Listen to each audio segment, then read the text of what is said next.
Hello guys, I am A K Gautam and you are watching my YouTube channel. तो दोस्तों, आज की video में बात करने वाला हूं, जो कि क्वेश्चन मेरे से पूछा गया था कई स्टूडेंट के द्वारा, क्या कोर्ट में हिंदी में आर्गूमेंट कर सकते हैं या इंग्लिश मैंडेटरी है। तो इसका मैं आंसर देने के लिए मैंने ये वीडियो बनाई है, जो कि मैं इस वीडियो में अच्छे समझाने वाला हूँ कि हिंदी इंग्लिश का रोल क्या होता है कोर्ट में। तो इसका आंसर सबसे पहले जो अगर सीधा आंसर दिया जाए, यस, आप कोर्ट में हिंदी में आर्गूमेंट कर सकते हैं।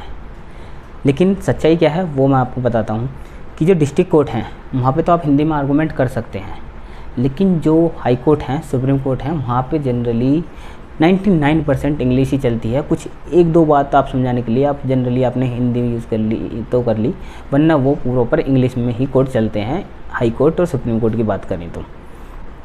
अब क्या है, कुछ स्टेट तो क्या है कि पूरी तरीके से हिंदी में काम करते हैं, जैसे उत्तर प्रदेश है, वहाँ के डिस्ट्रिक्ट कोर्टों में जाएँ तो वहाँ पर पूरी तरीके से हिंदी में ड्राफ्टिंग होती है, हिंदी में ही आर्गूमेंट होती है। कुछ जितने भी नॉर्थ के स्टेट हैं, हिंदी स्टेट, वहाँ पे हिंदी में आर्गूमेंट होती है। तो डिस्ट्रिक्ट कोर्ट में तो आपकी जो लोकल लैंग्वेज है उसमें आर्गूमेंट अच्छी होती है, अच्छे से चलती है। इवन दिल्ली में भी जो ड्राफ्टिंग वगैरह वो तो इंग्लिश में होती हैं डिस्ट्रिक्ट कोर्ट्स में, लेकिन आप जो आर्गूमेंट है वो हाँ आप हिंदी में कर सकते हैं। आपका ये राइट है, आपकी चॉइस है कि आप हिंदी में आर्गूमेंट करना चाहते हैं तो हिंदी में आर्गूमेंट होते हैं। लेकिन जैसे ही आप दिल्ली हाई कोर्ट में चले जाएँ तो वहाँ पर हिंदी में आर्गूमेंट नहीं होते, लेकिन कुछ स्टेट में हो जाते हैं, जैसे यूपी में हो सकते हैं, मध्य प्रदेश में हो सकते हैं, वहाँ पे हाई कोर्ट में भी हिंदी में आर्गूमेंट हो जाते हैं एक बार को। लेकिन जैसे ही आप हाई कोर्ट में आते हैं या सुप्रीम कोर्ट में जाते हैं तो वहाँ आपको हिंदी नहीं होगी, आपका इंग्लिश सीखना बहुत ज़्यादा ज़रूरी है। तो राइट आंसर मैं एक लाइन में दे नहीं सकता था, इसलिए मैं ये वीडियो बना रहा हूँ कि अगर आपको, क्योंकि हिंदी में ही करते हैं तो आप डिस्ट्रिक्ट कोर्ट तक करेंगे, अगर आप इंग्लिश वगैरह सीख लेते हैं तो आप सुप्रीम कोर्ट तक जा सकते हैं। सुप्रीम कोर्ट जाने के लिए इंग्लिश बहुत ज़्यादा नेसेसरी है। और ये क्वेश्चन इसलिए आता है क्योंकि काफ़ी सारे स्टूडेंट हैं जो एक हिंदी बैकग्राउंड से आते हैं, मतलब उस क्षेत्र से आते हैं जिनकी लोकल लैंग्वेज हिंदी है, और या फिर उस बैकग्राउंड से आते हैं जो उन्होंने कहते ग्रेजुएशन तक हिंदी में पढ़ा हो, LLB हिंदी में करी हो, तो उन्हें इंग्लिश में करने में काफ़ी दिक्कत आती है। इसलिए डिस्ट्रिक्ट कोर्ट में तो हिंदी चल जाती है, और इवन दिल्ली कोर्ट में तो डिस्ट्रिक्ट कोर्ट में भी जहाँ तक बात करें तो सिर्फ आर्गूमेंट हिंदी में होती हैं, लेकिन जो उसकी एप्लीकेशन है, ड्राफ्टिंग है, वो सारी एक तरीके से इंग्लिश में ही होती है।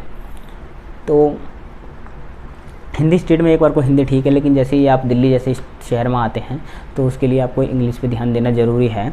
और एक दिल्ली एक ऐसी जगह है जहाँ पे एक वकालत के लिए एक अच्छी जगह मानी जाती है, तो लोग अलग स्टेट से भी दिल्ली में प्रैक्टिस करने आते हैं ताकि वो एक अच्छी वकालत इस्टेब्लिश कर सकें, क्योंकि दिल्ली में हाई कोर्ट भी मिल जाता है सेम जगह, डिस्ट्रिक्ट कोर्ट भी मिल जाता है और सुप्रीम कोर्ट भी मिल जाता है, और बाकी जो ट्रिब्यूनल हैं उनकी जो नेशनल ट्रिब्यूनल हैं या कंज्यूमर हैं वो सब दिल्ली में मिल जाते हैं। तो काफ़ी सारे क्षेत्र में आप प्रैक्टिस कर सकते हैं दिल्ली में। लेकिन इसके लिए यही ज़रूरी है कि आप अगर चलो ठीक है अभी आपको नहीं आती, लेकिन आप धीरे धीरे फोकस करेंगे तो आप डेफिनेटली इंग्लिश भी सीख जाएंगे। मेहनत वाली चीज़ है लेकिन इम्पॉसिबल नहीं है। काफ़ी सारे एडवोकेट्स और स्टूडेंट हैं ऐसे जो हिंदी से इंग्लिश में ट्रांसफ़र करते हैं और वो एक अच्छी नॉलेज गेन करते हैं इंग्लिश में, और वो धीरे धीरे करके आदत हो जाती है। तो वीडियो का जो मेन आंसर था वो तो मैंने आपको पहले ही बता दिया था, फिर मैं बता दूं, जो डिस्ट्रिक्ट कोर्ट्स हैं देश में वो लोकल लैंग्वेज में चलते हैं, उनकी आर्गूमेंट लोकल लैंग्वेज में चलती है, हिंदी में आर्गूमेंट होती है। दिल्ली कोर्ट के डिस्ट्रिक्ट कोर्ट में भी हिंदी में आर्गूमेंट होती है, लेकिन दिल्ली के डिस्ट्रिक्ट कोर्ट में ड्राफ्टिंग जो है वो इंग्लिश होती है, और हाई कोर्ट और सुप्रीम कोर्ट में तो प्रॉपर इंग्लिश चलती है। तो अगर आप हाई कोर्ट में जाने का आपका प्लान है आगे चल के, या सुप्रीम कोर्ट में जाने का प्लान है, तो आप आज अभी से अपनी इंग्लिश पे काम करना शुरू करिए और मेहनत करिए कि आप इंग्लिश को अच्छा बनाएं। रोज़ केस स्टडी को पढ़ें इंग्लिश में, न्यूज़पेपर पढ़ें, और ज़्यादा से ज़्यादा लीगल लैंग्वेज को जानें इंग्लिश में। और कुछ नहीं तो क्या कहते हैं, जो लीगल ड्राफ्ट होते हैं इंग्लिश के वो पढ़ना शुरू करिए, क्योंकि सबसे पहली शुरुआत जो इंग्लिश की होती है लीगल फील्ड में वो ड्राफ्ट के थ्रू ही होती है। जैसे जैसे आप पढ़ते रहेंगे या आप केस लॉज पढ़ते रहेंगे इंग्लिश में, तो आपको धीरे धीरे समझ में आते रहेंगे। बेयर एक्ट्स पढ़िए इंग्लिश में, तो धीरे धीरे आपको इंग्लिश हो जाएगी, और आगे चल के आपको जो सपना है सुप्रीम कोर्ट और हाई कोर्ट में प्रैक्टिस करने का, जो कि हर एडवोकेट का होता है कि वो अपनी एडवोकेसी में आगे बढ़े और आगे बड़े बड़े कोर्टों में अपनी आर्गूमेंट रखे, तो उसके लिए इंग्लिश ज़रूरी है। डिस्ट्रिक्ट कोर्ट में तो चल जाएगा, आप अपना खाना पीना खर्चा निकाल लेंगे, आपकी जो प्रोफेशन है आप डिस्ट्रिक्ट कोर्ट में करिए, क्योंकि मेन केस तो देखो डिस्ट्रिक्ट कोर्ट में लड़े जाते हैं, ट्रायल जो होता है पूरा वो डिस्ट्रिक्ट कोर्ट में होता है।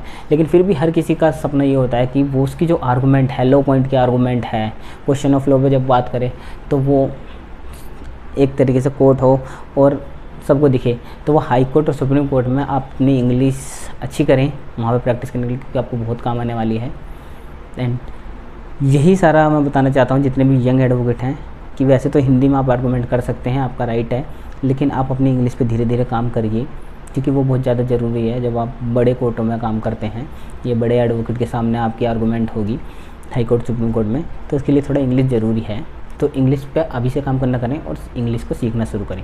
And thank you guys for watching this video. ये वीडियो आपके लिए यूज़फुल हुआ होगा। And thank you guys for watching this video.